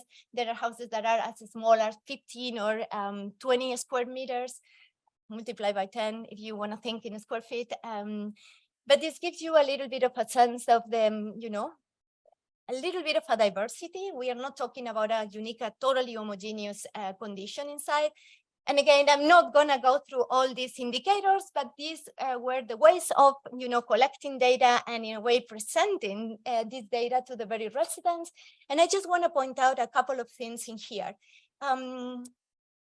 If we are talking about land young occupations being incredibly vulnerable, I want to point you out to the right corner for me, your left, your right corner, upper corner for you, sorry.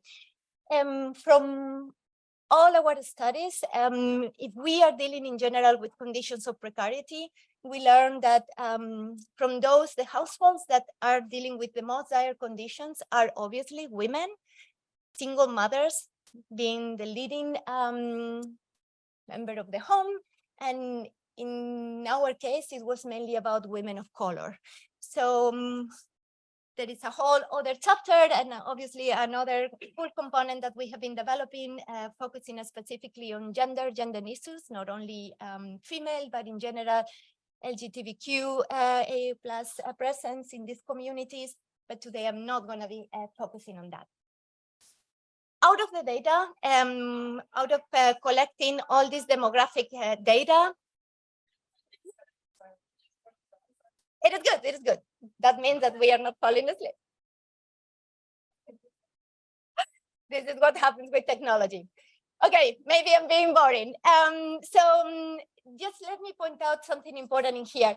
What these socioeconomic indicators are telling us is that residents occupying in these particular settlements can actually not afford entering in any of the social housing programs that the city has in place right now. So they have no capacity out of the rent that they are reporting to actually participate in any of those programs. So efficiently, there is no way in which a huge proportion of the residents living here are actually gonna be able, you can see here, not access, only 50% not access. So what this is telling us is that literally this is the last resort for many of the citizens in the city to actually remain as, you know, urban citizens, as remain in Sao Paulo. And this is obviously presenting other kinds of considerations that have to do with, you know, policy and advocacy, because as of now, the systems that are in place to house these residents are simply not responding to their needs. So I'm gonna tell you a little bit more about, you know, what it is that that we learn. As I was telling you, we are talking about extremely poor residents, and we are looking at families that are totally priced out of the rental market or any kind of consolidated settlement. And that is in fact why, you know, why they are coming here. And what I'm going to show you now are just some snippets of how this process of self-urbanization is actually taking place. Using this data, there has been an opportunity to apply for a series of grants, and these are some of the grants that you can see mentioning here that are the ones enabling the work. And as you can tell, there is a little note in there reminding everybody this is a neighborhood, a popular neighborhood that is struggling. Buying and selling houses is gonna damage our process of urbanization and regularization. Please, before you do so, get in touch with the association so that we can let you know. So these are the ways in which the very community is organizing to make sure that they are keeping track of newcomers and making sure that the process of urbanization is not being disrupted.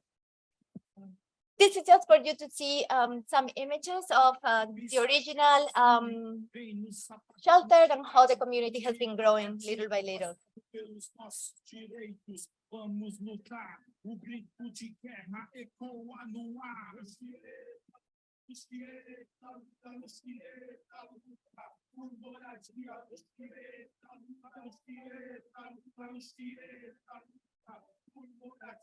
Depois de muito esforço, voltamos para a ocupação, convocamos as famílias para uma reunião. A nossa liderança tomou frente do assunto e falou em alto e bom tom. Ouçam todos juntos, querem nos oferecer contrato suspeito onde não nos asseguram e tiram nossos direitos, pois dessa forma perderão o seu lugar, não caiam. Well, supposedly this music should have been much higher. This is a rap that tells the story of Ocupação Anchieta, although I was not translating you. And the images that you see are really small. You have to imagine that this is all part of the feed. These are images that are navigating through Instagram, little videos that are being posted in all kinds of social media, because one of the most important things for these communities is exactly that, is sharing their experiences and situating themselves in the networks of the southern periphery of the city.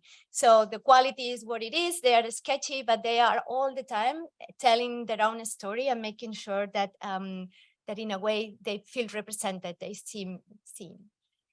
The work is not only about building this seed housing, these smaller houses that you saw some of the families very proudly.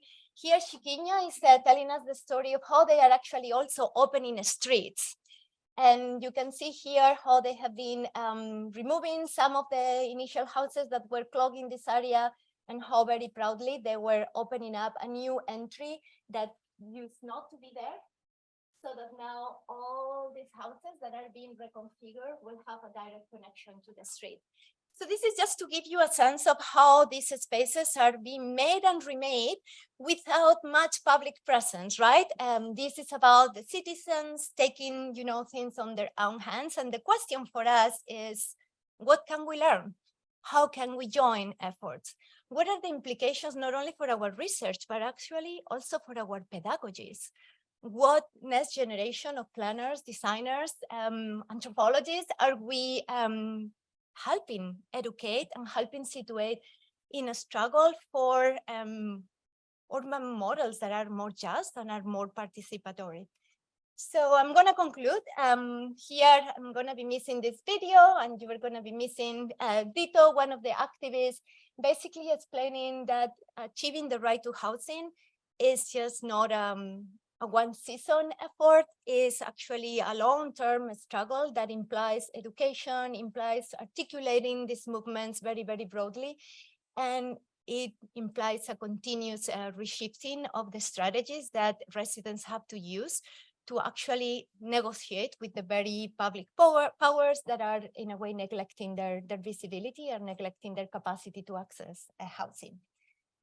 And I'm gonna move here and close, as I was telling you, with the same author that I was starting. The core struggle this generation faces is between expanding the realm of imagination and closing it down. Future is inevitable. It is open and is plural, but the open-endedness, plurality, and unpredictability of future also makes it a political territory, a site of fierce contestation over the content it can take.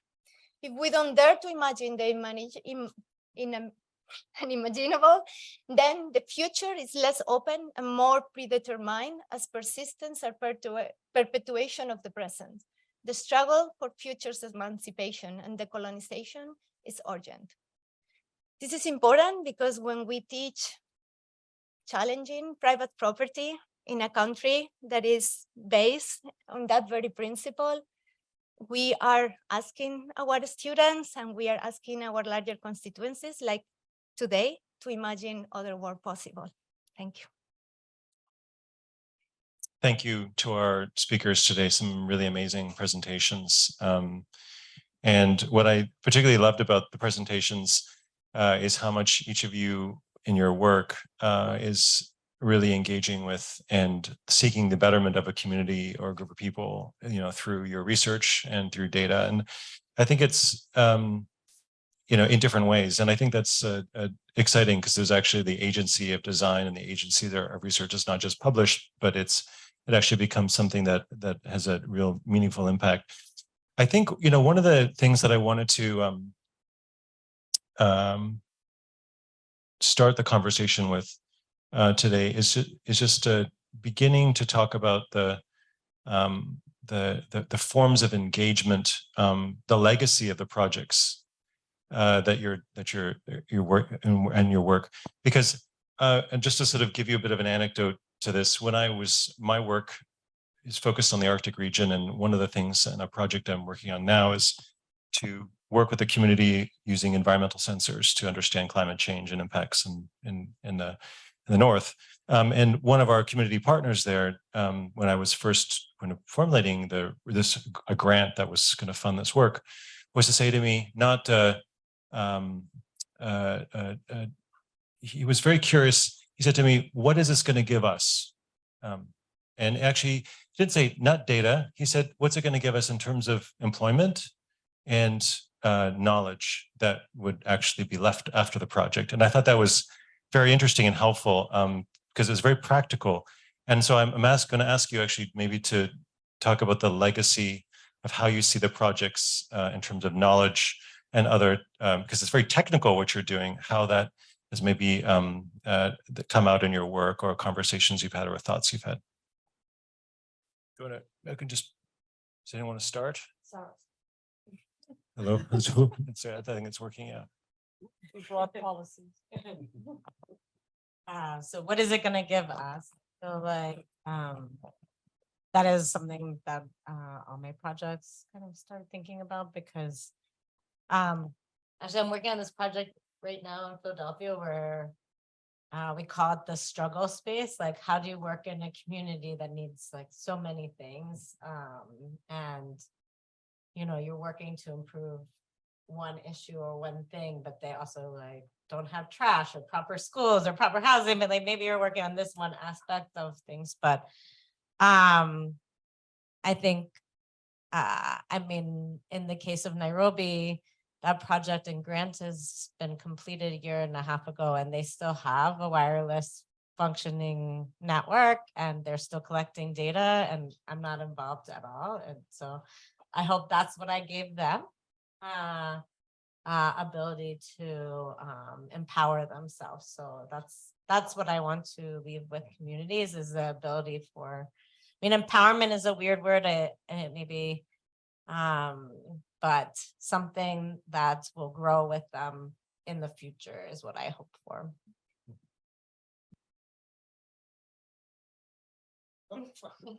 Nobody wants to talk about No, it's the most important question in some ways, and a hard question. I think that, you know, I take it from a number of levels. I mean, I do think this issue of empowerment is critical. And I think, you know, Mona, you might have your own way of framing this. I mean, in the sense that we're not similar project, same project, but different perspectives. But I think we both agree that fundamentally, when you walk into a space, you have to identify where action is coming from, and where people who are going to be there over the long term will be. I think, you know, the hubris of coming in from the outside is something we have to be really aware of, and I know that we all are. And so I think that, you know, in Richmond, for example, the key part is that these data are part of an ongoing process of envision change. You know, that if data are going to be useful, I mean, there's many ways to do it. And so I think we heard that across the board. In this particular case, it requires having, you know, being an adjunct, basically being an adjunct to community groups that know what they want. And they just see this kind of manifestation of data, this embedding of data, as really meaningful and useful for what they're going to do. That's not always the case. So I don't think I've fully answered the question, but that's one dimension. The other thing I'll say, and not to go on too long, is I do think it's interesting coming from a planning point of view, an urban planning point of view, and a transportation point of view, you know, the transportation domain, where we spend, you know, millions and millions, if not billions of dollars on maintaining systems all the time, because we've decided they're worth maintaining. And to some degree, we haven't always made the argument that these systems are the ones that should be maintained. And I think there's a number of arguments that have to be made around that. So I think there's a long way to go. I think it's hard. Yeah, maybe to add to this. So we had different projects on different sites, and each site somehow had its own questions and its own collaborators and its own needs, maybe. In some cases, we imported the idea, and then in these situations, it was actually more difficult to allow the community to have a stronger voice in it. So, for example, CCUS1, which was really something that the city wanted to have. Charlottesville needed these light data. Having these light studies is super expensive. And then when we read the first document that the producer said, that's actually absolutely unusable, because they only take sample sites from the crossings. They even don't go to the sites where a school is, for example, so that you have vulnerable sites. And then on top, there were these, it's too much light, too little light. So there was the subjective, objective notion. So that's where we said, that's great. Let's do this in a different way. You know, data that is collected across the neighborhood, and then also allowing people to comment on it. And then when we did these workshops, it was pretty clear that the community said, well, that's fantastic now that we know, but the city is not going to do anything. Right. And that was the biggest moment of frustration, where you are actually a part of a larger system, and you might create agency now and knowledge, but then nothing is happening. And that's causing frustration, which is the worst thing in co-production or in community engagement processes. Right. In Mattsville, it was a little bit different, because there was a long history of building the trust through the e-backpack project. And they loved the game. That was the whole thing. There was a very joyful approach to understanding the site. You know, it was not the kids. Very quickly, everyone wanted to be a part of it. And they have an app now. I mean, not a bad thing to have. And they can hack it and they can do all kinds of things with it, which is, I think, a good moment. And even if they would dump the app, which I don't believe, but even if this would happen, we created a moment of collaboration, which was really valuable. And specifically the tourist department was really interested in this. Yeah, I think that it's a very interesting question. In the project that I show and in the other ones, we are never the ones deciding the project. So even the grants, we are actually writing them with them. We are not putting an idea without vetting it first. In fact, because it's through the social movements that we are actually accessing the communities. Right. We are just not landing ourselves like that. They're very keen at reminding us that our duty as scholars is to write papers, but papers are useless for them. Yeah. So until academia doesn't figure out a better way of having us, you know, be more productive, that's our thing. But then they're also very clear on what are the things that we should be doing together, and they know what kind of dissemination works for them. So we do all kinds of things, from organizing symposiums to social media to, you know, short pieces of advocacy that they are asking us, because there is a sense that, you know, the legacy needs to be a living legacy.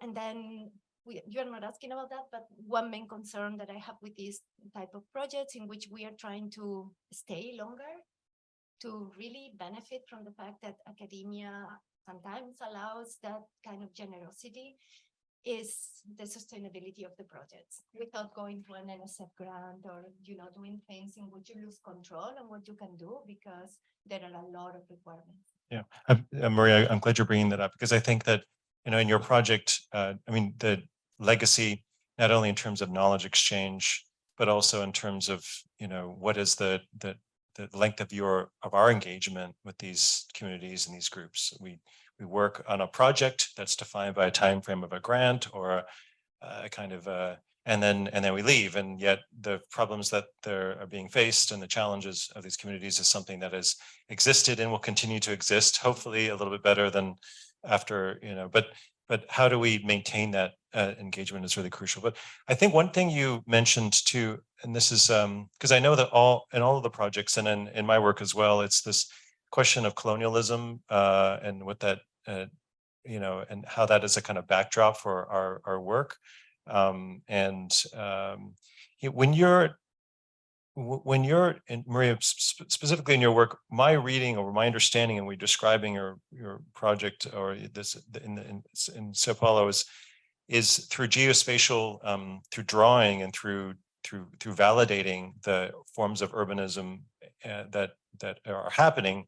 You're providing a means for these communities to establish themselves formally in some sense. Is that correct? Is that they're able to legitimize themselves through the geospatial kind of, you know, would there ever be a process but the people there would not know how to maintain that themselves afterwards? No? Would they, do you like train people in geospatial analysis? Is that something that you've thought about, or is that something that would be significant in terms of helping them if the continuity of your work wasn't stopped at some point, that they would be able to continue? Is that something that you've considered or thought about at all in your? Sorry, I can take it. Okay. So some of the components, not the ones that I was showing today, are actually working on exactly that. We talk about Paulo Freire, because it's truly an inspiration in this notion of popular. Popular means something completely different, right? In Spanish and in the case of Portuguese, but it's this notion of actually mutual learning. And when we are working with, you know, women trying to create local leaderships on issues of climate change, what we are trying to do is actually put on the table mechanisms for them to appropriate the discourse of climate change, because it's one of the ways in which the city, right, and the political power is now claiming that many of these communities need to be displaced. In other areas in the city, when there is flooding, the solution is clear. We need more infrastructure. Here, we need to displace people. because they are poor, they are not well consolidated, they are just in the wrong place. So this is just to tell you, sometimes it's through increasing some capacities in how they can do very rudimentary, mapping representations, and how we work with them to do what we call counter mapping. It's just putting themselves in. In some other cases, it's bringing some of the technical knowledge, learning from them, right? Because some of our readings make no sense when we are putting them on the table, and then creating the spaces so that, yes, truly there could be a mutual appropriation. We are really concerned about destructive relationships from the get-go. And, this empowerment, I know, sorry, you were trying to avoid that, for good reasons, but this exchange of knowledge and this exchange of techniques and tools really goes in both ways. So there is a little bit of that, but there is also, right now, we are in the midst of a transitional moment from grants, and literally they are just telling us that we need money to do a particular project. So now we are on the task of trying to figure out how to source that funding. This is just to let you know that it's something is less so in this project, it's less so that notion of the legacy, because we are working on it. So literally, it's just how we figure out the ways of getting the funding. And I asked that question because it's something we struggle with ourselves in our work and trying to understand how, do you want to? No, I just want to jump in because I really liked your comment that you did earlier. We get these grants, and specifically NSF grants, they are tied to a specific performance and all the stuff that you have to deliver. And though they always write in, we want you to do community engagement because it's now a big thing, co-production, etc. There are constraints that come with the grant, and then we are academics, right? So we also have to write papers and do all of this stuff. And reports. So is this actually, I'm sometimes thinking maybe we shouldn't go through these channels. Maybe we should actually go through, Sarah, you are working with a lab. It's a different situation, I think.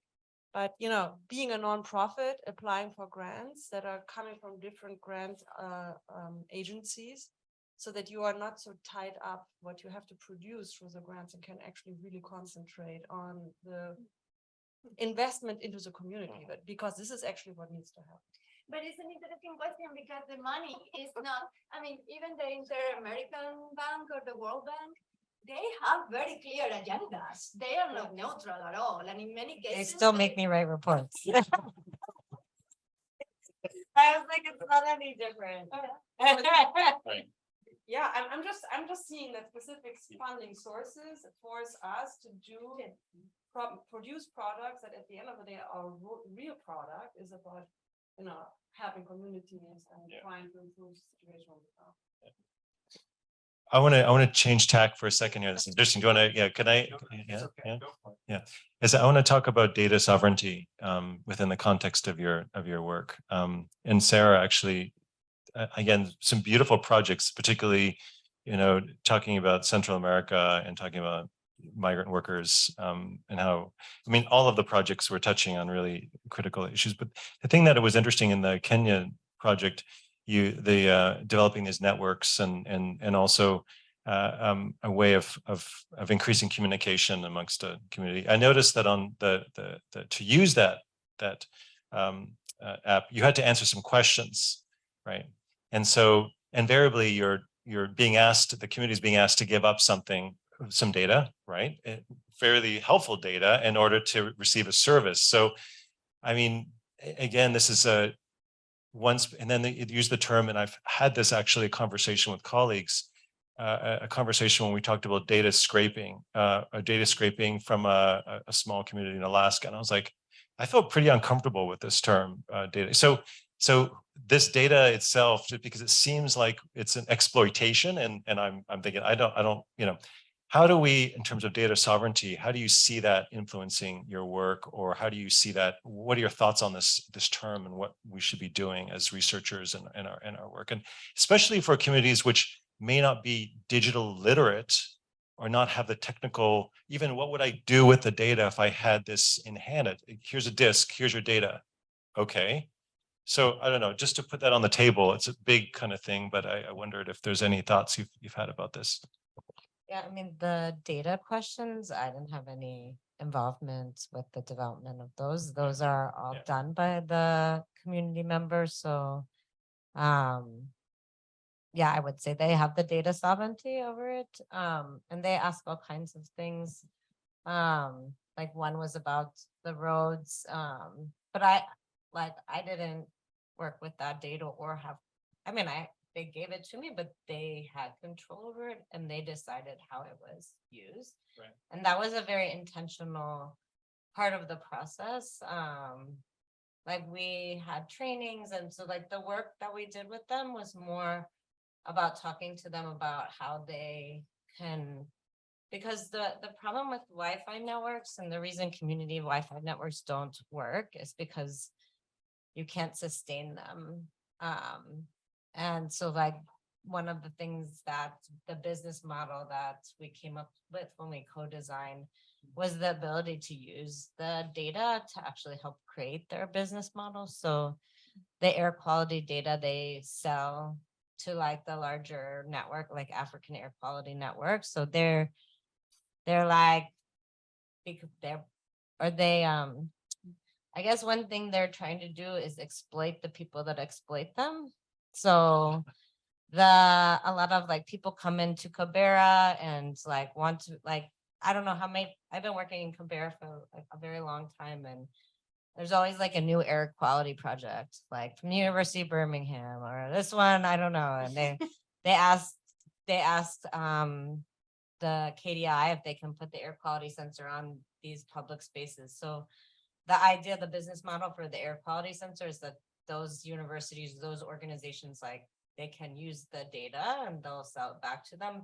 Because like in the past, like KDI has just let them put the air quality sensors on. That it's a lot of their own work and labor to do that. They don't actually get paid for it. And it's super exploitative, I think. So it's kind of taking back their data sovereignty. So rather than like University of Birmingham coming in one more time, they said like, no, we have our own data sets, you can take ours to use. So it's like kind of a licensing model, and they could get, okay, that would be great. Yeah, so that is what's happening. And the University of Birmingham did come back, and then there's like 3 other universities. So they're making money off the access to those air quality sensors. But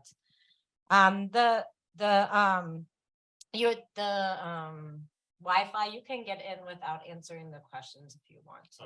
There's an opt-out.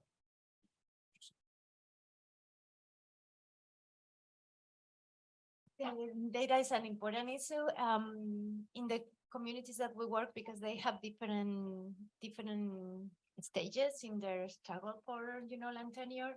Sometimes the data circulates more openly, and sometimes they are asking us to convey to them the results, and they will be the gatekeepers. And that is, totally fine with us, but that is important because these are the ways in which, when some of the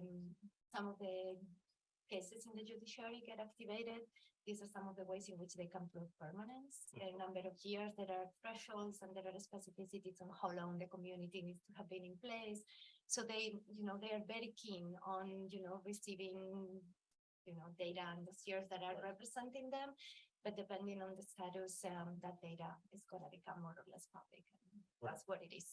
It's not something that, we will circulate in those cases. I have a mapping Kibera question. So, your project is amazing because it's establishing the network, the Wi-Fi network, but there was also maybe 10 years ago, the Mapping Kibera project. So do you sense that, that there's also this kind of learning curve, and, that communities have the first empowerment because now they map their own informal settlement that didn't exist beforehand. I remember from some of these features where, there were all of these working groups, and then it was about improving the neighborhood, and specifically women were encouraged to post where they, where crimes happened, et cetera, et cetera. So that it's a layered process, actually, that communities are empowered step by step, and just flying in and out doesn't make sense at all. It's actually damaging a place, and that it's extremely important that you know, that empowerment actually comes through multiple projects nearly over many, many years. And with Kibera, it seems there is really, I mean, I'm astonished that they sell their data. I mean, it's pretty powerful to say, no, you don't get this unless you're giving us money, right? So maybe that also came from earlier projects that took place there where they felt empowered through specifically digital technology. I feel like that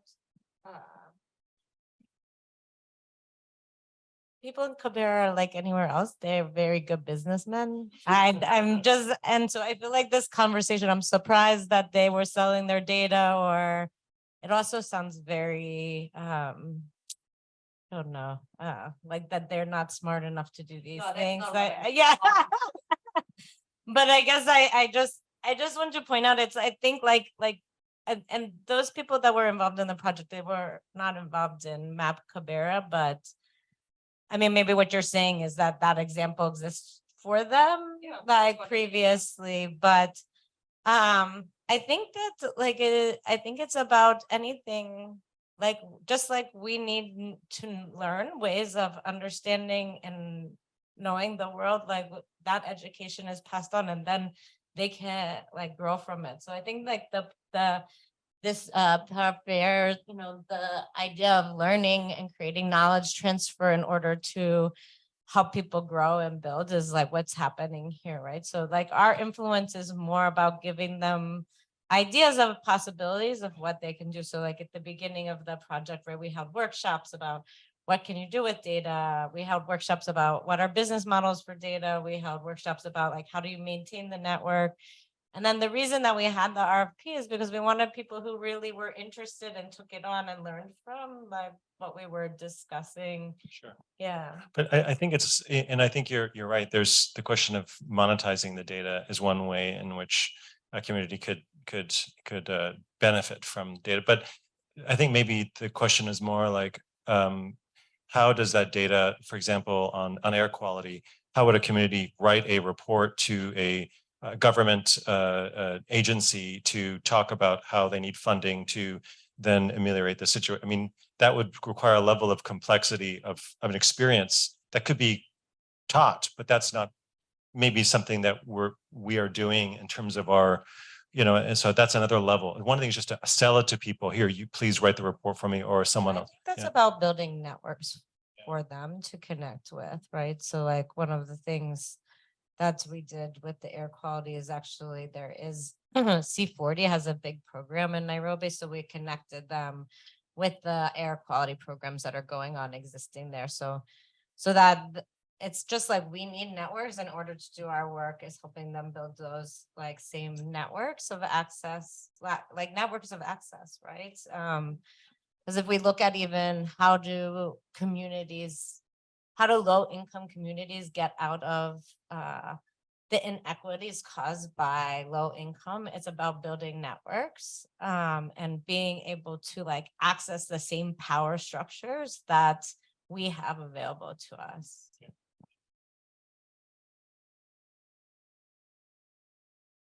We can end it. Should we end there? Time wise, yes. Okay. All right. We could continue this conversation later. All right. Thanks very much, everybody. I really appreciate it. Thank you.